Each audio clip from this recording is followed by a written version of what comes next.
आज मैं जिनसे आपकी मुलाकात करा रहा हूं वो बॉर्डर डिस्ट्रिक्ट पिथौरागढ़ से 17 किलोमीटर आगे एक मेल डूंगरी गांव है। वहां पर वो स्वरोजगार कर रही हैं, उद्यमिता कर रही हैं और उनका नाम है रेखा जोशी। मेरे साथ जुड़ रही हैं। रेखा जी, बहुत बहुत स्वागत और अभिनंदन है आपका।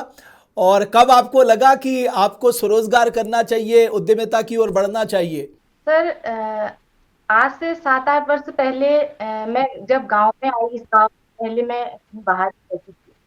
तो 7-8 वर्ष पहले मैं इस गांव में आई तो मैंने देखा यहाँ पर खेती बंदरों का आतंक ज्यादा बना हुआ है। खेती बंदरों की वजह से कुछ हो नहीं पाता और हमारी जो जमीन है, पानी से भरी हुई जमीन है। तो मैंने अपने मन में विचार किया कि मैं इस जमीन से मैं क्या ऐसा कर सकती हूँ जिससे नुकसान ना पहुंचे और हमारी आजीविका भी बढ़े। तो फिर मेरे मन में विचार आया कि मैं मत्स्य पालन का काम अपनी जमीन पे कर सकती हूँ। और मैंने मत्स्य विभाग से संपर्क बनाया और वहाँ है सर है वहाँ पे मिस्टर रमेश जी चलाल सर। उन्होंने मुझे कच्चा मत्स्य पालन का एक तालाब दिया, तो मैंने अपनी जमीन पे बनाया और उसको मैंने मछली पालन की शुरुआत की। और शुरू में सर दिक्कत भी बहुत आई, नया काम था, मैंने कोई प्रशिक्षण भी नहीं लिया था। मेरी शुरू में बहुत सारी मुश्किल भी, ऑक्सीजन की कमी भी होती है, इसके लिए प्रशिक्षण की जरूरत भी होती है।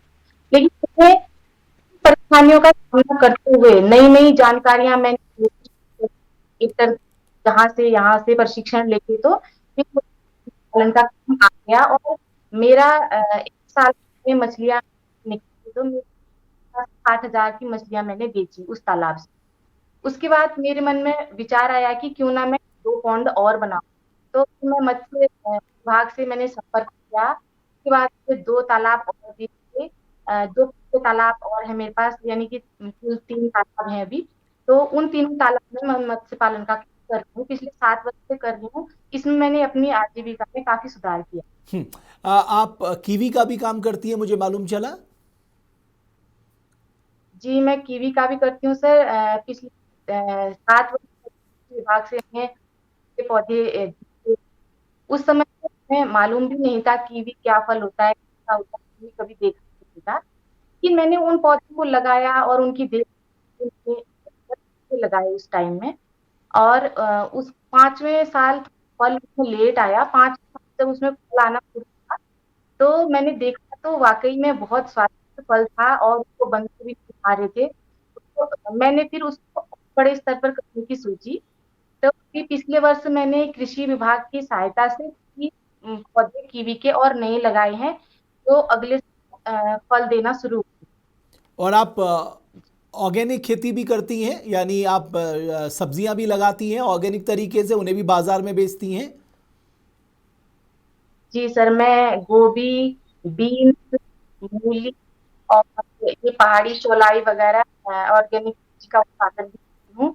और अपनी मेरा जीविका आराम से चल जाती है गांव में, मुझे किसी चीज़ की दिक्कत नहीं है। और मैं इसको बड़े स्तर पे करना चाहूँ, अगर मुझे कोई विभाग आके सपोर्ट करे तो मैं बड़े स्तर पे करना चाहती अच्छा, मुझे ये बताइए, आपके यहाँ ये जो बंदर बंदर परेशान करते हैं या सुअर आ जाते हैं, उसकी दिक्कत है? हूँ। जी सर, सुअर बंदर की दिक्कत है, इसीलिए मैंने मत्स्य पालन शुरू किया कि जमीनों पे हम खेती लगाते थे तो बंदर खेती नष्ट कर देते थे।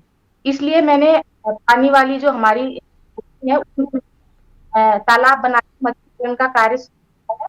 उसमें बंदर भी नुकसान नहीं पहुंचाते हैं, तो हमारी जीविका काफी अच्छी चल रही है। अच्छा, जब आप अधिकारियों के पास जाती हैं मदद मांगने के लिए, चाहे आपने पॉन्ड्स के लिए मांगी, चाहे आपने कीवी के बीज के लिए मांगी, आप उनके साथ आपका जी कैसा रहा? मतलब वो किस तरह से व्यवहार रहा और किस तरह, बहुत आसान रहा या मुश्किल था?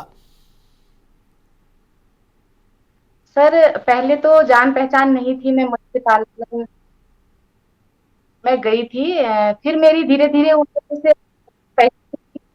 स्वभाव बहुत ही अच्छा है। और मैं वो लोग हैं उनको लगता है कि ये महिला है, वो मुझे फोन करके भी पूछते हैं कि आपको दिक्कत नहीं, आप कुछ और बनाना चाहते हो। अभी एक खास तकनीक आई, अभी मैंने सुना मत्स्य पालन के लिए, तो वो तकनीक से भी मैं मत्स्य पालन का काम शुरू करूंगी। उसके बारे में अभी मैं विभाग में आई हूँ। अगले हफ्ते शायद मैं जाऊंगी सर से मिलने, तो मैं भी मंत्रालय में काम करूंगी। रेखा जी, आपको लगता है कि महिलाओं को हाथ आजमाना चाहिए उद्यमिता पे या इस तरह के स्वरोजगार के मुद्दे पर खुद आत्मनिर्भर बनना चाहिए? बिल्कुल सर, आजमाना चाहिए। महिलाओं को आत्मनिर्भर बनाना चाहिए। हमारे उत्तराखंड में रोजगार की कोई कमी नहीं है। और यही संदेश है कि पलायन न करके हम अपनी जमीन पे ऐसा रोजगार करें। अगर करने की इच्छा शक्ति हो, हम मत्स्य पालन कर सकते हैं, मुर्गी फार्म कर सकते हैं, बागवानी कर सकते हैं। इस तरह अपना एक दृढ़ निश्चय होना चाहिए कि हम कुछ करें और आगे बढ़ें।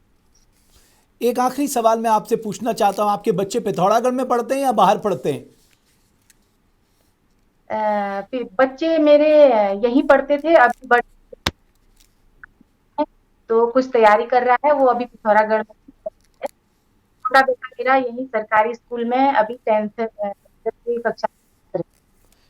चलिए, मेरी बहुत बधाई रेखा जी आपको, और आप इस उद्यमिता को आगे बढ़ाइए, बिकॉज आपको देखकर बाकी महिलाएं भी शुरू करेंगी। और मैं हमेशा मानता हूं जिस दिन देवभूमि उत्तराखंड की मातृशक्ति आत्मनिर्भर बन गई, उस दिन उत्तराखंड की तस्वीर और तकदीर बदल जाएगी। और अमूमन हम सरकारी विभागों को लेकर कई बार क्रिटिसाइज भी करते हैं, लेकिन ऐसा नहीं है। तस्वीर का एक दूसरा पहलू भी ये है, कई सरकारी डिपार्टमेंट के लोग बदलाव लाना चाहते हैं, लोगों की मदद करना चाहते हैं। रेखा जी से मैंने इसीलिए उनका अनुभव पूछा। इसलिए आप बेहिचक होकर अगर कुछ स्वरोजगार शुरू कर रहे हैं, आप सरकार की योजना का फायदा उठाइए, डिपार्टमेंट के लोगों से मिलिए, उनसे प्रशिक्षण लीजिए, आत्मनिर्भर बनिए और अपने राज्य को आगे बढ़ाइए। बहुत बहुत धन्यवाद रेखा जी, देवभूमि डायलॉग से बात करने के लिए। और उन्हें दिखाने का मकसद सिर्फ यही था कि उन्हें देखकर हमारी महिलाएं इस क्षेत्र में आगे बढ़ें, आत्मनिर्भर बने, अपने पैरों पे खड़े हों, अपने बच्चों पे खूब निवेश करें और उन्हें आगे बढ़ाएं। बहुत बहुत धन्यवाद आप सभी का हमारी इस खास पेशकश को देखने के लिए।